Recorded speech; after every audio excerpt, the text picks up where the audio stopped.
Hello everybody. Today's topic is Lamont boiler by engineering concept B Sinha. ठीक है, तो boiler is a device in which water is converted into steam by gaining heat. ये हम जानते हैं. तो लामोंट boiler एक वाटर ट्यूब बॉयलर है. ठीक है, तो आइए इसका कंस्ट्रक्शनल पार्ट समझते हैं, फिर इसके बारे में फीचर्स एंड कैरेक्टरिस्टिक्स समझेंगे. ठीक है, तो मैंने एक पॉइंट वाइज इसको नेमिंग कर दिया है कि कॉम्बसन चेम्बर है. जब कॉम्बसन होगा इंटरनली होगा उसका. ठीक है, इंटरनली फायर होगा. 1.2 मैंने ब्लोअर को दिखाया है. ब्लोअर क्या है? फॉर कॉम्बसन एयर मुझे चाहिए एंड कॉम्बस्टिबल मटेरियल, यहाँ कोल रहता है वो चाहिए. तो कोल्ड एयर ब्लोअर के थ्रू एयर प्री हीटर से वो हॉट एयर बन जाएगा और वो कॉम्बसन चेम्बर में जाएगा. तो कैसे होगा? ड्यूरिंग कॉम्बसन, ठीक है, जो हॉट फ्लू गैसेस जेनरेट होगा और उसको पता है उसका density and property pressure temperature ज़्यादा होने की वजह से वो मूव अप होने लगता है. इस वजह से वो radiant evaporator, convective evaporator, super heater, economiser होते हुए लास्ट में प्री हीटर होते हुए वो बाहर निकल जाएगा थ्रू चिमनी. तो जो एग्जॉस्ट गैस है उसको मुझे रिकवर करना है, मतलब उसका यूज़ करना है ताकि जो मेरा एग्जॉस्ट हो जाए उसका कुछ यूज़ करके मेरा एफिशिएंसी बॉयलर को बढ़ाना है. ठीक है, तो एयर प्री हीटर में वो पास करेगा थ्रू कन्वेक्शन एंड कंडक्शन. वो एयर प्री हीटर के थ्रू एयर जो है वो प्री हीट होगा और वो कॉम्बसन के लिए जाएगा, तो मेरा इफिशिएंसी बढ़ेगा क्योंकि कॉम्बसन प्रोसेस फास्ट होगा. 3 पॉइंट जो है वो फीड पंप है. फीड पंप के थ्रू हम वाटर फीड करेंगे, जो मैंने ब्लू कलर से दिखाया है. वो इकोनॉमाइज़र होते हुए सेपरेटिंग स्टीम ड्रम के अंदर जाएगा. इकोनॉमाइज़र एक डिवाइस है, उसमें भी सेम एग्जॉस्ट जो गैसेस है, हॉट फ्लू गैसेस है, उसके थ्रू हीट ट्रांसफ़र के कारण वो जो वाटर इन करेगा स्टीम सेपरेटिंग ड्रम में, वो प्री हीट हो जाएगा यहाँ पर. उसके बाद वो इन करेगा स्टीम सेपरेटिंग ड्रम में.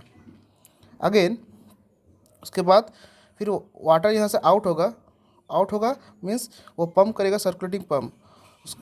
इसके द्वारा वो अगेन चेम्बर के अंदर इन करेगा. क्लियर है? यहाँ पर देखिए रेडिएंट एवेपोरेशन प्रोसेस है. रेडिएंट एवेपोरेशन प्रोसेस में क्या हो रहा है? देखिए मैंने एरो मार्क से समझाया है, जिसको बारीकी से समझना है. रेडिएंट एवेपोरेशन क्या हो रहा है? देखिए रेड एरो से इन किया. इन होने के बाद इस पॉइंट में हॉट वाटर जो है वो डिस्ट्रीब्यूट होकर 2 पाथ में उसका water in terms of mass flow किया है. एक डाउनवर्ड आया, एक हॉरिजॉन्टली गया. अगेन इस नोट पे वो नीचे आया कुछ पोर्शन, अगेन कुछ पोर्शन हॉरिजॉन्टली गया, फिर डाउनवर्ड देन हॉरिजॉन्टली, फिर डाउनवर्ड देन हॉरिजॉन्टली, फिर डाउनवर्ड.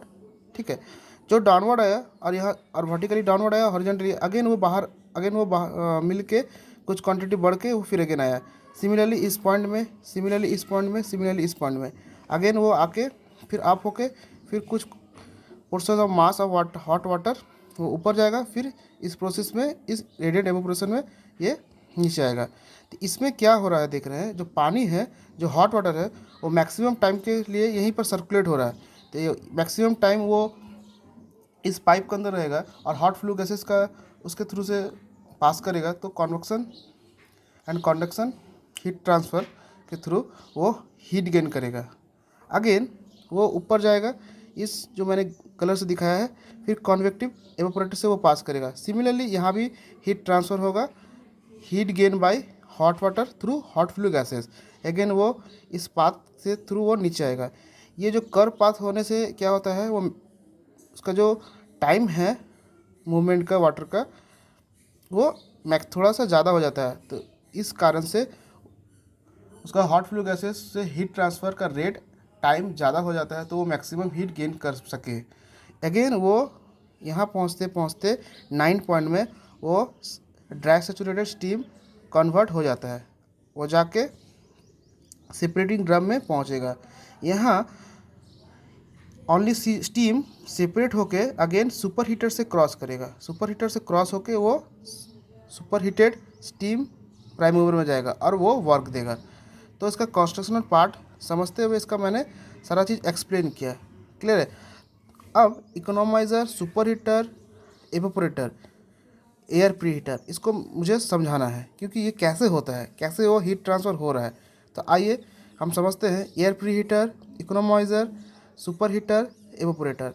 एवापोरेटर नीचे पुट किया गया है कंबसन चेंबर के according nearer, then super heater, then economizer, then air pre heater. Means maximum heat यहाँ मुझे चाहिए, उसके बाद यहाँ, उसके बाद इकोनोमाइज़र में, उसके बाद एयर प्री हीटर में। एज वाटर जो इन कर रहा है इकोनोमाइज़र का थ्रू हीट गेन करके, वो सर्कुलेटिंग पंप से वो रेडिएंट एवापोरेटर में आ रहा है।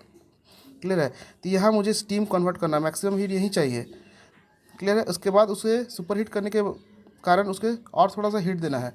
तो इस हीट से ये हीट कम होने से कैसे वो सुपर हीट स्टीम कन्वर्ट हो जाएगा, क्योंकि वो मैक्सिमम हीट यहीं गेन कर चुका है। अगेन जो भी हीट लॉस्ट किया हॉट फ्लू गैसेस, वो इकोनोमाइज़र में जाएगा। इकोनोमाइज़र एक डिवाइस है जिसमें वाटर को प्रीहीट किया जाएगा बॉयलर में इन करने के लिए, ताकि बॉयलर की एफिशिएंसी बढ़े। अगेन एयर प्रीहीटर, हमें एयर को बहुत ज़्यादा गर्म नहीं करना, बट कोल्ड एयर यदि कंबसन चेंबर में जाएगा तो उसका बॉयलर का एफिशिएंसी घट जाएगा। कंबसन उससे स्लो होगा, वीक होगा, तो बॉयलर की एफिशिएंसी कम होगा और स्टीम कन्वर्सन में प्रॉब्लम्स आएगा। क्लियर है। तो आइए इस डिवाइस को मैं बारीकी से समझता हूँ। क्लियर है। देखिए इकोनोमाइज़र क्या है? It is use for recover some heat from exhaust gases. This heat used for raising the temperature of feed water by supplying to a boiler. मतलब जो पानी जो एग्जॉस्ट गैस से बाहर निकल जाएगा, एग्जॉस्ट गैस फ्लू गैसेस, उसको हमको रिकवर करना, मतलब उसको रीयूज़ करना है। किसको? पानी की जो फीड करेंगे बॉयलर में, उसको पहले हीट करने से। तो कैसे होगा देखिए। Water in by feed pump, जो फीड पम्प से हम वाटर इन करेंगे, ये इन वाटर हुआ। हॉट फ्लू गैसेस से जो बर्निंग हुआ, मान लीजिए यहाँ पर नीचे कॉम्बसन चेंबर से हॉट फ्लू गैसेस जा रहा है, ये रेड से हॉट फ्लू गैसेस का डायरेक्शन मैंने दिखाया। Hot flue gases in, hot flue gases out. और ये देखिए, ये जो पाइप्स है, इस पाइप से पानी ऊपर की तरफ जा रहा है, क्योंकि थ्रू पंप यहाँ मैंने फीड किया पानी। तो इस ड्यूरेशन में क्रॉस फ्लो हो रहा है, मीन्स ये वर्टिकल, ये हॉरिजेंटल फ्लो। हॉरिजेंटल फ्लो किसका है? हॉट फ्लू गैसेस का। और वर्टिकल फ्लो वाटर का। इस ड्यूरेशन में हीट ट्रांसफ़र होगा, मीन्स हीट गेन करेगा। ये मैंने लिखा है heat gain by water from hot flue gases. तो उसका टेम्परेचर कुछ बढ़ जाएगा नॉर्मल टेम्परेचर से। अगेन वो आउट वाटर से वो कहाँ जाएगा? बॉयलर पे। तो आइए मैं देखता हूँ। ठीक है, वो आया आते हुए सुपर हीटर। सुपर हीटर क्या है? It is use for heat this super heated steam to convert super heated steam. Saturated steam को सुपर हीट स्टीम बनाएंगे। ठीक है। Boiler, air pre heater. Hot flue gases देखिए कैसे होगा, जो हॉट फ्लू मैंने बता रहा था। फ्लू गैसेस इन करेगा, ये जो पाइप्स है मान लीजिए, ठीक है, ये पाइप से हॉट फ्लू गैसेस इन होके हॉट फ्लू गैसेस आउट, मैंने रेड कलर से दिखाया है। ठीक है। कोल्ड वाटर इन करेगा थ्रू ब्लोअर, इन करेगा। ये ब्लू कलर मैंने ये डिफ्लेक्ट करेगा, इन करेगा, तो उसका पाथ कैसा रहेगा? कर्व। फिर then upward, then toward right and out. तो ये जो कर्व होने से क्या होता है, मैक्सिमम वो जो एयर फ्लो है वो मैक्सिमम ड्यूरेशन इस क्रॉस फ्लो में ही रहेगा, ताकि जो एयर है उसको मैक्सिमम टाइम रहने से उसे हीट गेन कर सके। तो ये भी मैंने पॉइंट वाइज एक्सप्लेन किया, देखते हैं कैसे। देखिए, it is explain by point 1 to 11, 2 2 dash 2 double dash 3 dash 3 double dash. ठीक है। ठीक है। वाटर इन किया, इन करने के बाद उस समय कौन इन किया? Hot flue gases. Hot flue gases out को मैंने 3 दिखाया। ठीक है। 4 में क्या पॉइंट दिखाया? हीट गेन किया, कौन? Water through hot flue gases. ठीक है। 5 में क्या हुआ? 5 पॉइंट में वाटर आउट किया, ये वाटर जो है वो हॉट हो गया। क्यों? ये हॉट फ्लू गैसेस से हीट गेन करने के बाद। फिर 5 से देखिए 6 हो रहा है, वो जो वाटर है हॉट वाटर, वो किसमें क्या बॉयलर में क्या करते हैं? वाटर देते हैं। तो पहले से यदि वो पानी थोड़ा सा हॉट हो चुका है, टेम्परेचर गेन कर चुका है, तो मुझे कम हीट देना पड़ेगा, तो इफिशिएंसी बॉयलर का बढ़ेगा और मेरा रिसोर्सेज भी कम लगेगा। 6 पॉइंट के बाद मैंने 7 पॉइंट किया, किसको दिखाया है? देखिए 7 पॉइंट कोल्ड एयर इन किया, कोल्ड एयर आउट, क्योंकि 7 बॉयलर में देने के बाद क्या कॉम्बसन होगा, फॉर कॉम्बसन। 8 पॉइंट का मैंने कॉम्बसन दिखाया, एयर इन किया और कम्बस्टिबल मटेरियल में मैंने हीट फायर किया, तो वहाँ कॉम्बसन हुआ। 8 के बाद मैंने 9 पॉइंट किसको दिखाया? देखिए 9 point combustion, two dash two double dash, ये जो hot flue gases combustion chamber से 2 से 3 गया थ्रू फॉर इकोनोमाइज़र, वो जो हीट गैस जो है हॉट फ्लू गैसेज वो सुपर हीटर में भी सिमिलरली यूज़ होगा, तो मैंने 2 डबल डैश 3 डबल डैश दिखाया है। यहाँ पर क्या हो रहा है, जो सैचुरेटेड स्टीम है वो देखिए वो मूव कर रहा है और उसको मैंने कर्व ट्यूब से फ्लो करके वो उसे बाहर आउट नहीं कर रहा हूँ। कर्व ट्यूब होने से उसका जो वेलोसिटी वो कम हो जाएगा ताकि वो मैक्सिमम ड्यूरेशन वो उसे हीट फ्लू गैसेस से टकराना पड़े और ताकि वो मैक्सिमम हीट गेन कर सके और वो सुपर हीटेड स्टीम में कन्वर्ट हो सके। इसलिए 2 और 3 डैश को मैंने 2 डबल डैश और 3 डबल डैश दिखाया। वही 2 डबल डैश और 3 double dash means 2 and 3 point hot flue gases का वो मैंने यहाँ दिखाया 2 डैश और 3 dash means hot flue gases in और हॉट फ्लू गैसेस आउट। जो ऑलरेडी हॉट फ्लू गैसेस जो है वो मुझे कॉम्बसन के ड्यूरेशन मिल रहा है, तो मैंने इकोनोमाइज़र, सुपर हीटर और एयर प्री हीटर एक्सप्लेन किया है। और एक पार्ट था एवापोरेटर, तो उसको पहले कंडेंसर समझते हैं। कंडेंसर में क्या होता है देखिए, coolant in coolant out. Coolant का काम क्या है, मीन्स स्टीम जो इन किया वेपर फॉर्म में गैस स्टेट में, कंडेंसर आउट होने के बाद वो क्या हो गया, लिक्विड। मीन्स स्टीम को हम यदि ठंडा करेंगे तो वो वाटर होगा। तो ठंडा कैसे करेंगे, देखिए वाटर को आप हीट दे देंगे तो क्या बनेगा, वो स्टीम। इसका रिवर्स प्रोसेस क्या करेंगे, कूल करेंगे तो क्या बनेगा, स्टीम वाटर। तो स्टीम यहाँ से कूलिंग प्रोसेस हुआ, तो उसका कूल कैसे होगा, कूलेंट क्या इन करेंगे, कूलेंट आउट। कूलेंट जो है ये स्टीम वेपर का हीट ले लेगा तो ठंडा हो जाएगा, वो लिक्विड फॉर्म होगा। मगर एवापोरेशन में क्या होता है देखिए, जो हमारा फ्रिज वगैरह में रहता है, रिफ्रिजरेंट लिक्विड इन करेगा, अगेन उसका कर्व पर समझ रहे हैं, हॉट फ्लू गैसेस है वो आउट हो रहा है, तो क्या होगा, कूलेंट जो है ये हॉट फ्लू गैसेस का हीट लेगा और बाहर होगा, तो फिर liquid change into vapour. Means जो हमारा यहाँ बॉयलर है वहाँ पर water change into vapour. Okay, तो फिर से मैं उसका स्कीमेटिक डायग्राम में जाता हूँ और उसका फिर से कुछ और वाइटल पॉइंट को समझता हूँ।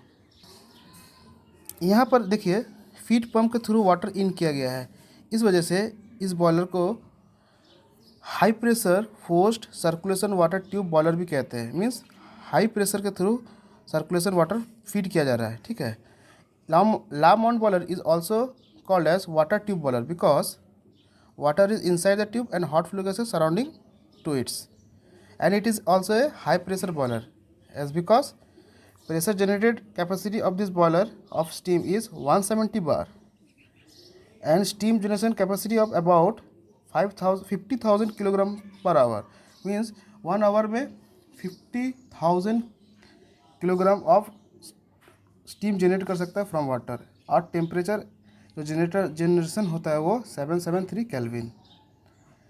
तो इसका जो पार्ट्स है मैंने वो एक्सप्लेन किया। इसका एप्लीकेशंस क्या है, एज देखिए इसका जो प्रेशर जनरेशन पावर है वो 170 बार है, तो इसलिए वो पावर प्लांट में भी यूज़ होता है, as mostly use in power plant where steam turbines are use for generation of electricity, मतलब जहाँ पर इलेक्ट्रिसिटी जनरेट होते हैं, ठीक है। और इसका एडवांटेज क्या है, इसका जो एडवांटेज देखिए मैक्सिमम वो हीट गेन कर पाता है थ्रू रेडिएंट एवापोरेटर और कन्वेक्शन एंड सुपर हीटर। इसलिए इसका जो एडवांटेज है देखिए क्या है, इसका it generate high pressure of steam, वो मैंने बताया जो उसका स्टीम का जो प्रेशर है 170 बार, और हाई हीट ट्रांसफ़र रेट भी है, ठीक है। और इसका डिसएडवांटेज है bubbles formation on surface of tubes reduces heat transfer rate, मतलब ये ट्यूब्स में बबल कुछ फॉर्मेशन होता है क्योंकि एवापोरेशन की वजह से, ठीक है। यदि मेरा वीडियो आपको अच्छा लगा तो लाइक और सब्सक्राइब कर सकते हैं। My channel is engineering concept B Sinha. Thank you.